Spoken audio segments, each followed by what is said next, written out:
All right. You guys ready? Mm-hmm. I think so. Go ahead and talk in there. Let me just make sure your levels are good. Test. That looks good. And Kelly, you want to do that? 1, 2, test. Okay. I think we're good. Hey, it's Mark, half the traveling duo. Kelly and I actually had a great opportunity to be on the Fintastic Cruising Podcast recently, and we recorded it to give you some extra highlights from that podcast. So we would love it if you would watch this video, and also go check out the Fintastic Cruising Podcast on any of your favorite podcast apps. Enjoy the video. Bon Beanie, everybody. Welcome to the second official episode of Fintastic Cruising. How is everybody doing today? I'm doing good because not only am I talking to you guys, I'm not by myself this week. I'm actually with some people. I made a little promise at the end of the first episode, and hey, I try and hold true to my promises. So I am here in the South Studio. Let's just call it the South Studio, also known as the abode of the traveling duo. I say south because they're about 35 minutes south of where I live. So I've got Mark and Kelly here from the traveling duo. They're going to be my co-hosts today, and I'm just going to let them say hello to you right now. Hey guys, I'm Kelly. And I'm Mark. We're from the Traveling Duo. So the traveling duo is a YouTube channel. Well, first of all, let me say they are a duo that travels, and they are a traveling duo. Now, look, Mark and Kelly are the traveling duo, and the reason that I chose them as the first official co-host with me here is because besides just being an awesome channel, they are also close friends of mine. I have known them for longer than I'd care to admit. Not because I'm ashamed of knowing them, but because, quite frankly, it's just going to let you guys know how old I am. But anyway, Mark and I met, actually, he was my boss. He hired me at a pet store years ago. So I don't know. I think it worked out to be an okay decision. Probably did.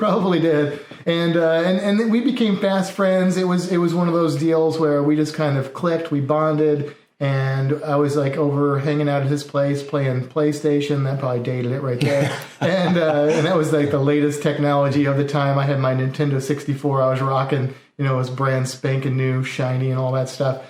But yeah, I mean, we kind of share a lot in common besides our love of traveling and cruising. We're both hardcore animal people. Obviously, the pet store, and Mark helped me out at the zoo, and he worked at reptile stores where I worked. And yeah, I think that's probably the first bond. I think it was around the animals, Yeah, it was. Yeah, that's a pretty easy click to make. And then, of course, we also have the punk rock thing going on. So those of you that may not know me, probably most people listening to this know me. I am not just a geeky guy, an animal geeky guy. I've also got that little punk rock in me. So Mark has that as well. So we just here. Look, let me just break this down.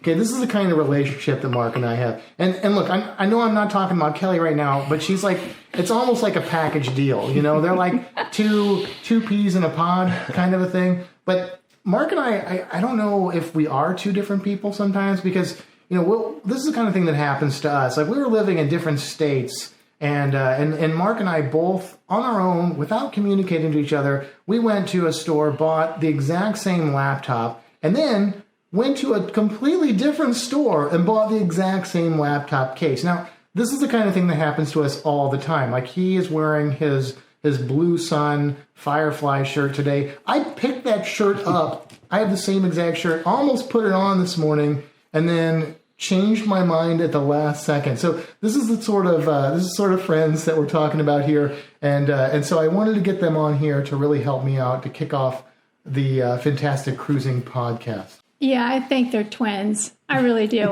All the time they come in, they both have the same shirt on. We finish either. Exactly.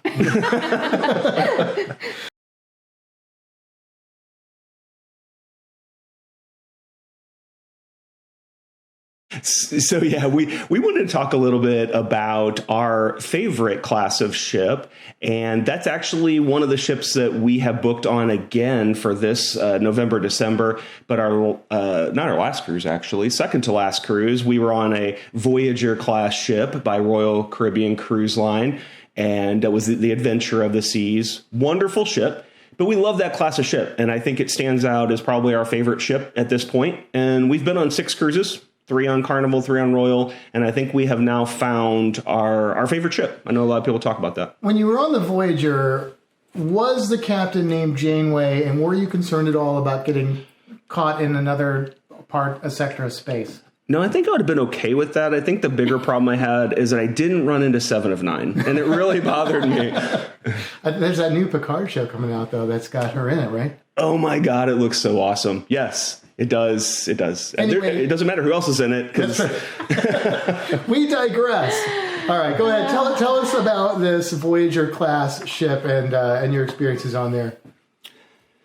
Well, I think one of the things that really intrigues us about the ship is the size of the ship, right? So you have several different classes of cruise ship out there, sizes of cruise ship, and you can go anywhere from what would seemingly be a small cruise ship to some of the mega ships now, right, that Royal has out that we haven't been on yet, by the way. So our judgment here of our favorite ship, we still haven't been on every single size, but I think we found that mid to upper mid-level ship to be kind of the perfect size. Kelly has a little bit of issue from time to time with motion sickness, and we don't really feel any motion or anything when we're on that ship, which was great.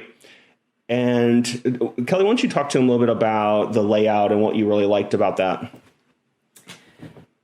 Yeah, I like the promenade. It was really nice because you go to the promenade and you can get from one end to the next, and you didn't have to go up one level, down one level to get to one area. It was just really nice to have that promenade area on that Voyager class and be able to go from go to like areas that in that main section of the Voyager.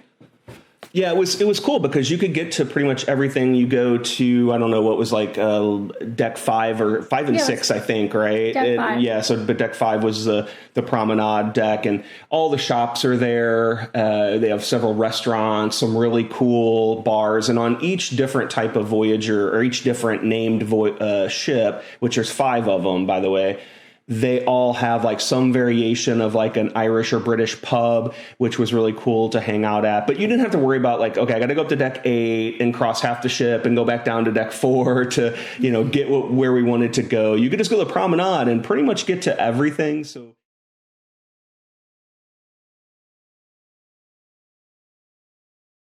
This is the Fintastic Cruising Podcast, and that means that I'm the host, and you know what that means. There's got to be a cruise creature in this podcast, and I decided to just go with one of my favorites because Mark and I have done a lot of scuba diving together. We've done a lot of snorkeling together, and so just like everything else, we have a lot of favorites that are the same, and this cruise creature is probably it's definitely in the top 3 of creatures that I have experienced in person while scuba diving or snorkeling. And the other one is probably in the same group. But anyway, we're talking about the Caribbean Reef Squid and Sepioteuthis sepoidea, for those of you who want to get Latin.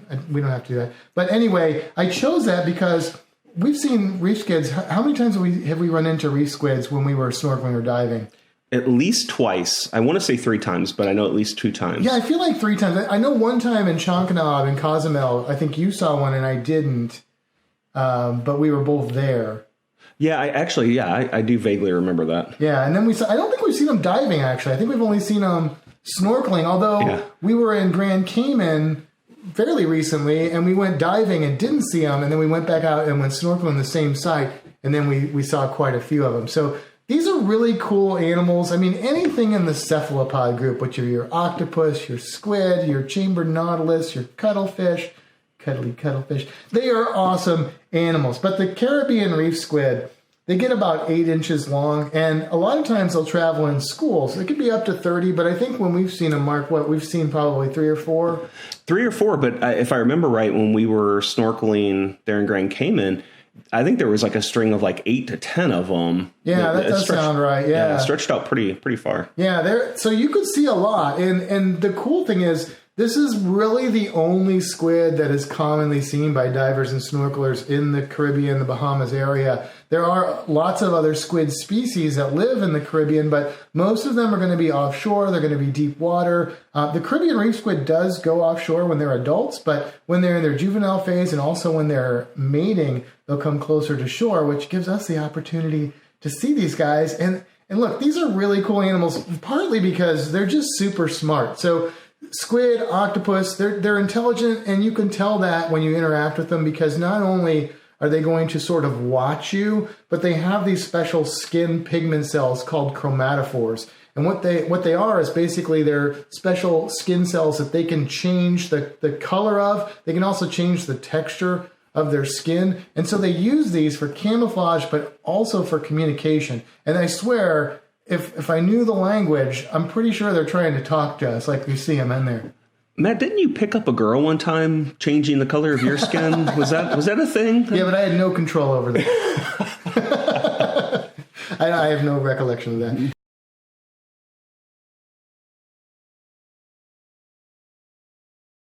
All right, well, that is going to wrap it up for the second official episode of Fintastic Cruising. Thank you guys for listening. Thank you, everybody who has gone over to the Facebook group and joined the Fintastic Cruising community on Facebook. Hey, hope you liked that video. If you did, hit that thumbs up. Also, subscribe if you haven't already to our channel. But definitely go check out the Fintastic Cruising Podcast on any of your favorite podcasting apps, and you can catch more of the content that wasn't in our video. So, have a great day, and we'll see you around the world.